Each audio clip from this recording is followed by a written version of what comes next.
everybody, Amber here with Atta Boy Animal Care. Today I'm going to talk to you about pet allergies. I've had multiple people request this and I actually talked to some other people behind the scenes about this. So let's get started. First and foremost, I am not a veterinarian. So if you have any questions about your pet's allergies, go to your veterinarian and use their amazing degree that they worked really hard with to answer these questions. How do I have this knowledge though? I worked in the veterinary field for near 13 years, mostly as a veterinary technician, and have had to say this spiel many, many times. So with that said, there are three main categories for pet allergies. The first is environmental, the second is food, and the third is parasite, aka flea allergy or dermatitis. So with that said, let's get with the simple one. Fleas.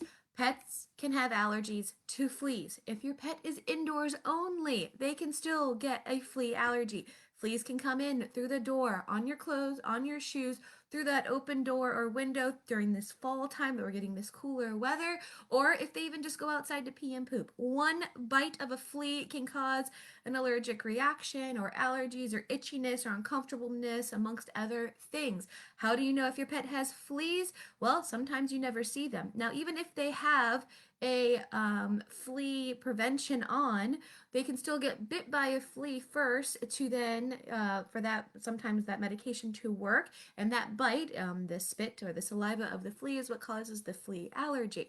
So with that said, yes, even if your pet is on a flea prevention, they can still get their flea allergy flare up because of a flea bite. Now, how can you tell if your pet has fleas? One, you see them visually. Two, you see flea dirt, aka that black little grainy stuff. It's actually flea poop. Gross, right?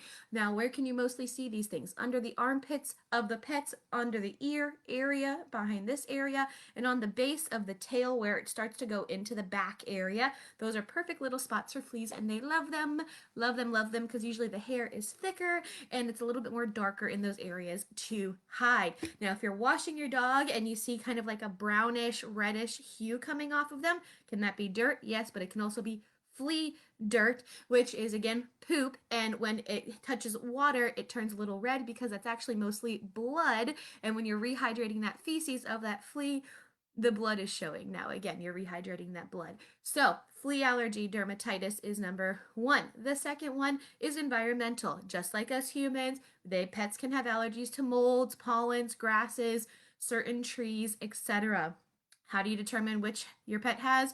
Hard to tell. Do they have allergy tests in the veterinary field? Absolutely. You can request them from their vet. Depending on the vet, depends on, what their opinion is on it. They're not super accurate, but they're better than nothing for sure. Ultimately, if your pet has outdoor allergies, how do you help with that? When they go in and outdoors, you wash their paws off with a simple water solution, wipe them down, reduce contact with grasses, maybe try to stay on the cement factor a little bit more if you're noticing it's more a grass issue. And they're usually seasonal, so you'll see your pet come in and out of seasons just like human allergies. They may have worse allergies during some months versus others. Can your doctor, veterinarian help with that? Absolutely. There's medications, over-the-counter antihistamines can even work with the recommendation of your veterinarian, depending on how severe your pet's allergies are. Third one, last but not least, our food. Whew, I don't even want to get started on this. It is so controversial with our food allergies, depending on if you're talking to Dr. Google, your veterinarian, your local feed store, whatever. It depends on what kind of opinion you're going to get. So, here's what it is. This is my opinion and based off of veterinary knowledge and recommendation working in the veterinary field. Let's not even go there. Okay, with that said, most often than not, if a pet has a food allergy, it is because of the protein, the meat. Yes, I said it. It's usually because of the protein meat. Don't assume your pet automatically has a grain intolerance or whatnot because you're a human and that's common in humans. It's mostly the protein most of the time if they have it. With that said, it's usually a food, that's such as chicken or beef, which are the most common proteins in a dog food, that if a pet does have a food allergy, that's usually one of the first places a veterinarian will start eliminating. What's that called? An elimination diet. They make your pet go on a one protein type food and a one grain type food, typically a 2 to 3 month time period. No extra treats, no extra pet foods, nothing. It's a big pain in the bum, but ultimately you can tell, and that can take many, many rounds depending on figuring out which protein works best for your pet. So first and foremost, they typically eliminate any chicken or beef or byproducts, etc. Go to alternative proteins such as salmon, venison, or duck, over the counter or prescription diets from the veterinarian. What would make you use over the counter versus a prescription veterinary diet? Two things. The veterinary formulas are laboratory tested a little bit more, can guarantee that there's no extra additives or contamination from other foods that are being made in the same location. And then two, the veterinary formula is more expensive, significantly 2 to 3 times more than an over-counter food, depending on what food you typically use. If you use a Purina grade, anything about $1 a pound or so, it's going to be about $2 to $3 a pound in the veterinary field. So what do? You can try over-the-counter foods that have salmon, venison, or duck over the counter that try to avoid any type of extra byproduct of soy, egg, or those beef proteins or chicken proteins. And then you literally cannot give any other treats or foods that have those problems: dairy, soy, grain, blah, blah, blah. So basically, we say carrots and green beans are about your safest route. And then if that doesn't work, then you need to try a different, more exotic protein sometimes, such as kangaroo. Yeah, they have kangaroo. If you're curious, they have it amongst other things. And if that doesn't work, obviously, if you don't want to go through all that route, you can go straight to a veterinary recommendation formula. It's a prescription. Your vet has to approve it and give you a prescription for it. You can buy it at most veterinarian offices or some pet stores or online with a prescription, which means your vet has to come back to the vet every 6 to 12 months to get that prescription refilled, just like a medication.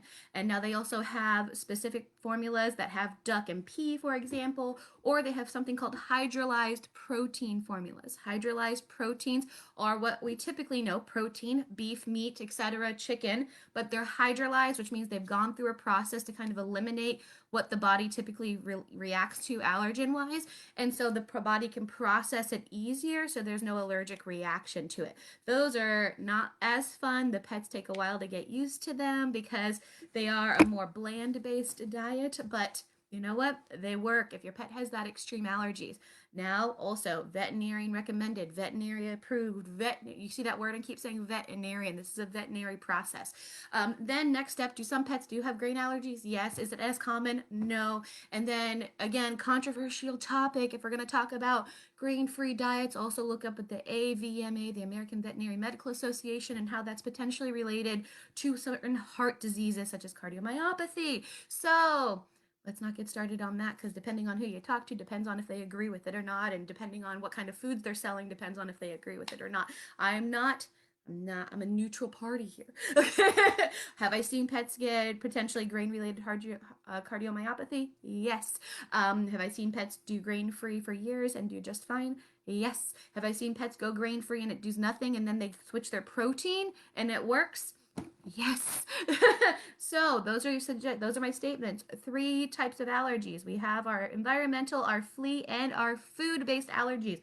How do you know which your pet has? Hard to say. Can they have more than one? Yes. Typically, fleas, they're itching at the ear bases, the armpit areas, and the base of the tail.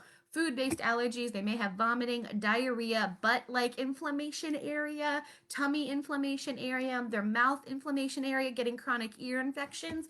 Environmental, paws, hands, lower belly, top of skin, anything that can kind of react to the environment, so anything that's touching the environment, the grasses, etc. Those are the more common places for environmental allergies. Can they overlap? Absolutely. So can get it confusing. Absolutely. So first and foremost, make sure your pet's on a topical or a flea or medication that's prescribed by a veterinarian.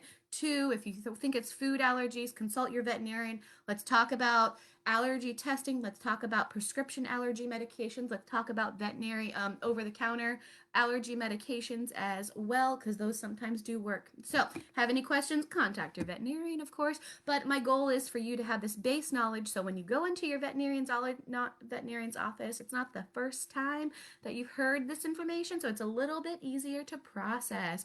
Have a great day, guys. Remember, Amber here at Atta Boy Animal Care, pet sitting, dog walking, Lakeland, Mulberry, Florida, a little bit of surrounding areas. AttaBoyAnimalCare.com, where we always say happy pets, happy people. Bye.